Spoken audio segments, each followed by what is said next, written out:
করবা কলব রাজ্যে নূর জমাইতে থাকবে, তুমি নামাজ পড়বা কলব রাজ্যে নূর জমাইতে থাকবে, হজ করবা যাকাত দিবা রোজা রাখবা কলব রাজ্য আল্লাহর হুকুমের নূরগুলি জমাইতে থাকবে।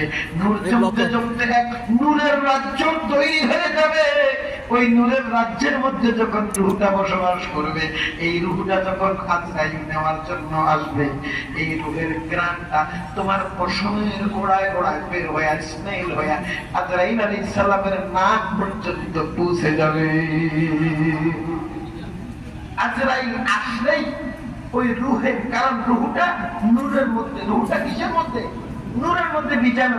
মধুবন, আপনারা যে মধুবন খান, এটা তো বন, আসলে বন, আসলে কি আনার গোল্লা।